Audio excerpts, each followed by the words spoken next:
Hi, Reddit. I'm Alex, 36, and for the past 16 years, I've raised my daughter Mia on my own. Her birth mom left when she was a baby, never looked back, and I thought we were doing just fine. But then she came back, and within months, she had completely turned my daughter against me. I didn't see it coming, but what happened next? I never could have predicted. Mia had just turned 16 when everything started falling apart. We were close, or at least, I thought we were. She was smart, funny, a little stubborn, okay, a lot stubborn, but she was a good kid. We had a solid routine. I worked long hours at my auto repair shop, and she focused on school. On weekends, we'd grab burgers and talk about everything, her classes, her friends' life. Then one day, she walked into the kitchen with a strange look on her face. "Dad," she said, "I need to tell you something." I put down my coffee. "What's up, kid?" She hesitated. Then, Mom reached out to me. It took me a second to process what she just said. Her mom. The same woman who disappeared when Mia was barely a year old. The same woman who never called, never wrote, never even tried to be in her life. I set my mug down, trying to keep my voice calm. "How?" Mia shifted on her feet. "She found me on Instagram." "Of course," she did. "She wants to meet," Mia continued. "She said she made a mistake leaving and wants to get to know me." I stared at her, my gut twisting. "Mia," I said carefully, "you know she hasn't been around for 16 years, right? What makes you think she suddenly cares now?" Her jaw tightened. "I don't know. Maybe people change." "People don't change. Not like that." But Mia was 16. She wanted answers. She wanted to believe, and I couldn't stop her. The first time she met her mom, Jessica, I made sure it was in a public place. A cafe, middle of the day. I sat at a different table, far enough to give them space, but close enough to step in if I needed to. Jessica was almost unrecognizable. When she left, she was just some wild 20-year-old who didn't want to be a mom. Now, she had bleached blonde hair, fake lashes, and tattoos up both arms. She hugged Mia like they had never been apart, like she hadn't missed every milestone in her life. And Mia hugged her back. That was the first sign I was about to lose my daughter. For the next few weeks, Mia was different. She was distant, always on her phone, always texting. She started skipping our usual Saturday lunches, choosing instead to hang out with Jessica. Whenever I asked her about it, she'd shrug. "We're just catching up, Dad." But I wasn't stupid. I knew what was happening. Jessica was rewriting history. She was making me out to be the bad guy, and Mia was falling for it. The first real fight happened about a month later. It was late, and Mia still wasn't home. I texted her. No response. I called. Straight to voicemail. Finally, around midnight, the front door slammed open. Mia walked in, her makeup smudged, smelling like cigarettes. "Where the hell have you been?" I demanded. She rolled her eyes. "Relax, Dad. I was with Mom." "Jessica lets you stay out this late?" She crossed her arms. "I don't need a damn curfew anymore." I took a slow breath. "Mia, you're 16. My house, my rules." She scoffed. Her house doesn't have stupid rules. Her words hit me like a punch. Jessica wasn't just being a cool mom. She was deliberately undermining me. Things got worse after that. Mia started spending more time at Jessica's place, some rundown apartment on the other side of town. She stopped listening to me, stopped telling me where she was going. Then one day, I got home from work and saw her sitting at the kitchen table, scrolling through her phone like nothing was wrong. But something was wrong, because when she turned her head, there was a fresh tattoo on her neck. I felt the air leave my lungs. "Mia," I said slowly, "tell me that's fake." She smirked. "It's real." I gritted my teeth. "And who let you do that?" She shrugged. "Mom took me to her guy. It's no big deal." "No big deal?" I was trying to keep my voice steady, but my hands were clenched into fists. You are 16. That's illegal. She rolled her eyes. Mom said it was fine. I laughed. A bitter, humorless laugh. Of course, she did. I was done playing nice. I set my hands on the table, leaning in. Mia, listen to me very carefully. Jessica is not your parent. She hasn't been for 16 years. She does not get to make these choices for you. Mia's eyes flashed with anger. Oh, but you do, she shot back. You get to control my whole life just because you raised me. I stared at her, my chest tightening. You think she actually cares about you? I said quietly. You think she came back for you? She shoved her chair back. Maybe she did. And with that, she stormed upstairs, leaving me sitting there, wondering how the hell I was supposed to fix this. That night, I barely slept. I kept thinking about Mia as a baby, falling asleep on my chest. Her first steps, her first day of school, 16 years of being her only parent. And now, I was losing her to a woman who had never done a damn thing for her. I needed to do something, but I had no idea how to fight a battle that was already stacked against me. I thought I had more time. I thought there was still a chance to fix things. But the next morning, Mia was gone. I woke up to an empty house. No noise from Mia's room. No music blasting from her phone. No sound of her rummaging through the fridge like she always did. Just silence. I knocked on her door. Mia? Nothing. I opened it. The bed was made. The drawers were half open, and her backpack was gone. My stomach dropped. She left. I pulled out my phone, my hand shaking. Me, where are you? No response. I called her, straight to voicemail. I was about to drive myself insane when a new text popped up. Mia, I'm staying at Mom's for a while. Don't freak out. Don't freak out?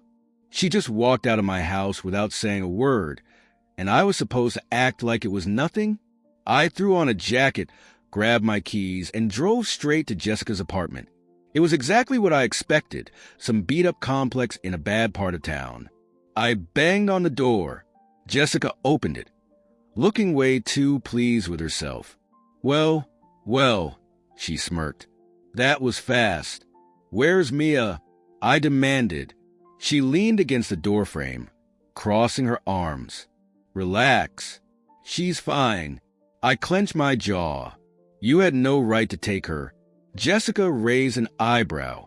She's my daughter too. I laughed coldly. That's funny, because for 16 years, you didn't seem to care. Her smile faltered for a second, just a second, but then she shrugged. People change? No, I snapped. People like you don't. I pushed past her, stepping inside. Mia was sitting on the couch, scrolling through her phone like nothing was wrong. She barely looked up. Dad, stop. I stared at her. Stop? Mia, you ran away. She rolled her eyes. I didn't run away. I just needed space. Space? My voice cracked. Mia, you live with me. This is your home. She finally met my gaze. And for the first time, I saw something that scared the hell out of me. Doubt. Jessica had gotten to her. Jessica sighed dramatically. Alex, let's be adults about this. I turned to her, furious. Oh, now you want to act like an adult. Where was this maturity when you walked out on her? Jessica smirked. I told you. People change. I clenched my fists. She was enjoying this. She knew exactly what she was doing, turning Mia against me, little by little. And the worst part, it was working. I turned back to Mia, lowering my voice. Kiddo, listen to me. You don't know what you're doing. She narrowed her eyes. Yes, I do. I exhaled sharply. Mia, Jessica cut in mockingly. Careful, Alex.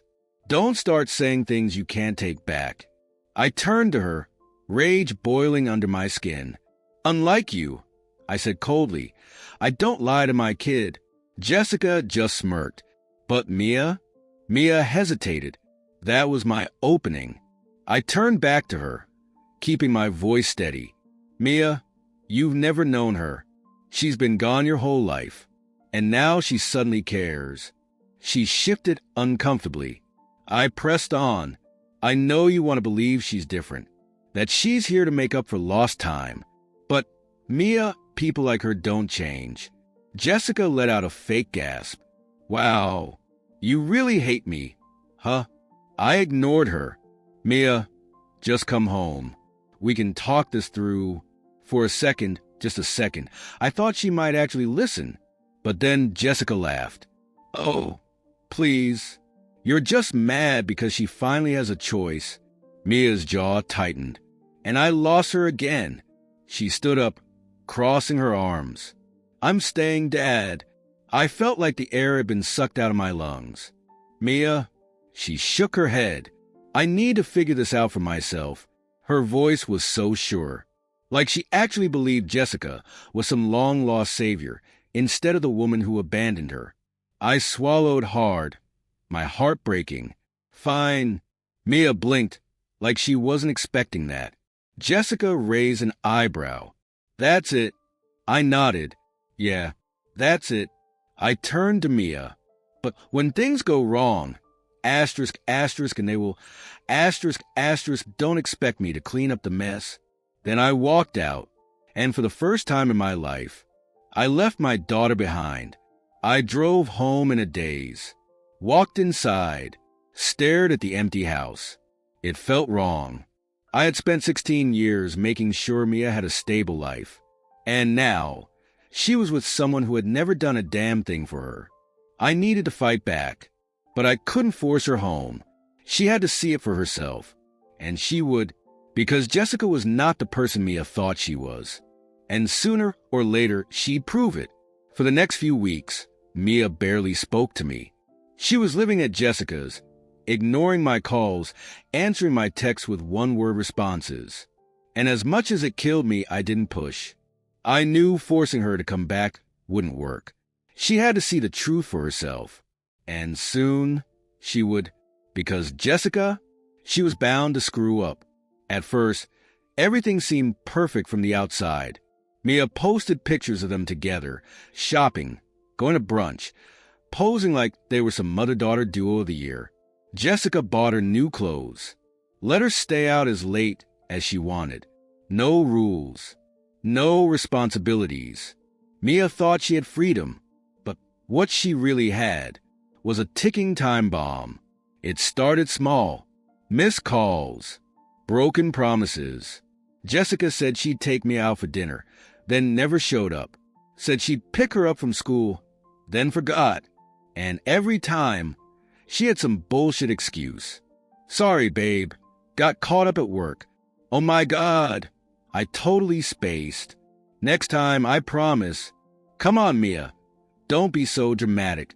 And at first, Mia believed her. But then, Jessica did something even she couldn't justify. One night, I got a call from an unknown number. I almost didn't answer. Then a voice I hadn't heard in weeks whispered, "Dad." My heart stopped. "Mia?" She sniffled. "Can you come get me?" I was already grabbing my keys. "Where are you?" She gave me an address, not Jessica's apartment. A bar. I broke every speed limit getting there. When I pulled up, Mia was sitting on the curb, arms wrapped around herself, makeup smudged. She looked so small. I jumped out of the car. "What happened?" She swallowed hard. She left me. Apparently, Jessica had taken Mia to a bar with some random guy, told her to loosen up and have fun. Then she disappeared, left Mia stranded with people she didn't even know. And the worst part, Jessica didn't even answer when she called. Her own mother. Mia sat in my car, completely silent. I didn't ask questions. Didn't say, "I told you so." I just drove. And for the first time in weeks, she let me. We got home, and Mia just stood in the doorway, staring at the living room, like she had forgotten what it felt like to be home. I put a hand on her shoulder. Go take a shower, kiddo. She nodded, eyes glassy, and disappeared down the hall. And that's when it hit me. I finally had her back, but I had never seen her so broken. I sat on the couch, running a hand down my face. I wanted to kill Jessica. 16 years of absence. And the second she got a chance, she hurt Mia worse than I ever thought possible. And now, I had to pick up the pieces. Again, Mia came out of the bathroom in pajamas, her hair damp. She hesitated in the hallway. Dad. I sat up. Yeah. Her voice wavered. Can I sleep here tonight? My chest tightened. Mia, you never have to ask that. She nodded. Then, without another word, she walked over and curled up next to me on the couch. I pulled a blanket over her, and for the first time in weeks, she fell asleep in my arms, just like she used to. The next morning, I woke up to find Mia sitting at the kitchen table, staring at her phone. I poured myself a coffee. She called. Mia shook her head. No. I clenched my jaw. Of course, she didn't. Mia let out a dry laugh. Guess she doesn't care after all, huh? I didn't say anything, because for the first time, she saw it for herself. But then, Jessica finally did reach out. And the moment Mia saw the text, her entire face changed. She turned the phone toward me. It was one sentence. You're such an ungrateful little brat. I exhaled sharply. And there it is. Mia blinked. What? I leaned against the counter. The truth. You didn't do what you wanted, so now you're disposable. Mia's hand shook. I could see it happening in real time, everything clicking into place. She swallowed hard. I believed her. Dad. I nodded. I know. Her voice broke. I was so stupid. I walked over and wrapped an arm around her. No, you weren't. She clutched my shirt, her body trembling.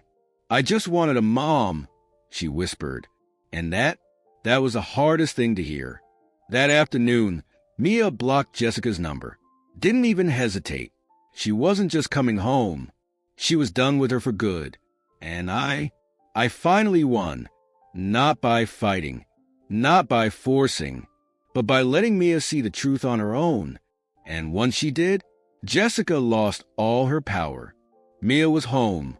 For the first time in weeks, she sat at the kitchen table, eating breakfast like nothing had happened. Like she hadn't just spent a month living with a woman who never deserved to be called her mother. She looked lighter, like a weight had been lifted. But I wasn't stupid. I knew Jessica wouldn't just let this go. And I was right, because 2 days later, she showed up at my house. It was late. Mia was in her room, finally catching up on schoolwork, while I sat on the couch, flipping through channels. Then a knock at the door. The second I opened it, I felt my blood boil. Jessica stood there, arms crossed, a fake smile plastered on her face. Well, she said. I was wondering how long it'd take for you to poison her against me. I clenched my jaw. Go home, Jessica. She smirked. Oh, I will. Right after I talked to my daughter, I didn't move. Jessica scoffed. What? You think you can just keep her from me? No, I said. She made that decision herself.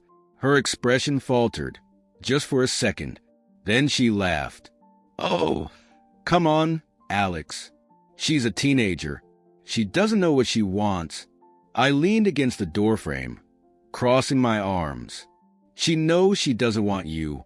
Jessica's jaw tightened. That's because you filled her head with lies. I smirked.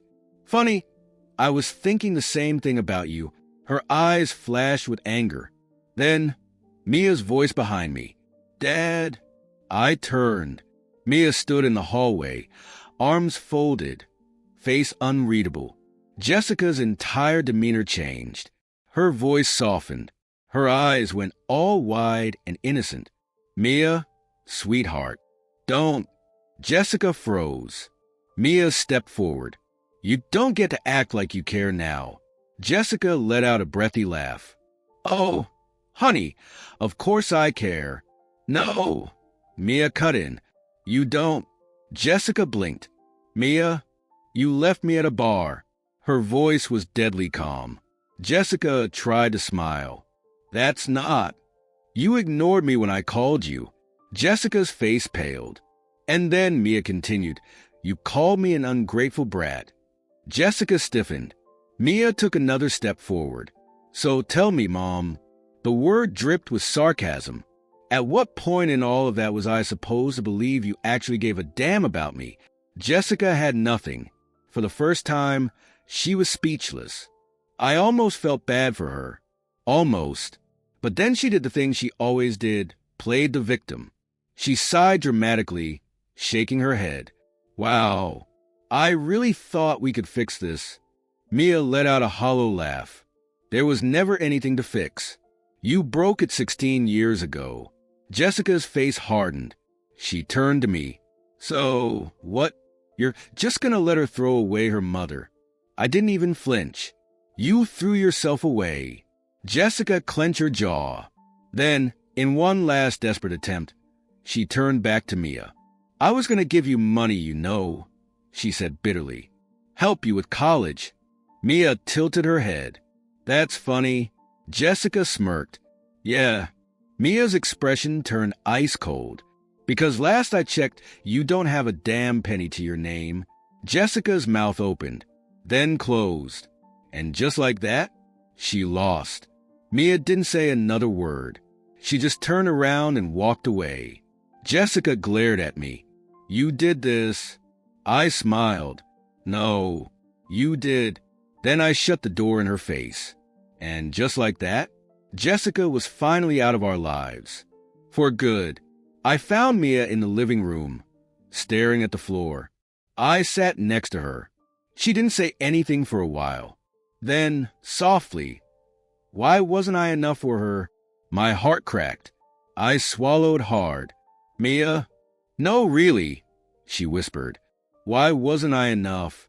I exhaled, running a hand down my face. Then I turned to her. That's the thing, kid. My voice was hoarse. It was never about you. She looked up, eyes glassy. She didn't leave because of you. She didn't come back because of you. I shook my head.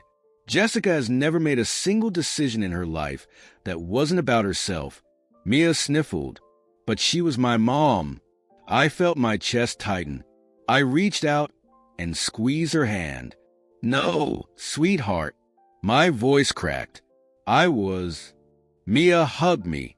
And just like that, I got my daughter back.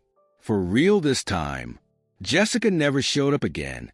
No texts, no calls, nothing. Mia got a job, started focusing on school again. And one day, as we were eating dinner, she casually said, I want to get my tattoo removed. I almost choked on my drink. What? She smirked. It was a mistake. I let out a breathless laugh. Yeah, no kidding. She rolled her eyes but smiled. And for the first time in a long time, she meant it. That night before bed, she knocked on my door. I looked up. What's up? She hesitated. Then, thanks, Dad. I frowned. For what? She shrugged. For never giving up on me. I swallowed hard. Then I smiled. Never will. And with that, she walked away. For the first time in 16 years. Completely sure of where she belonged.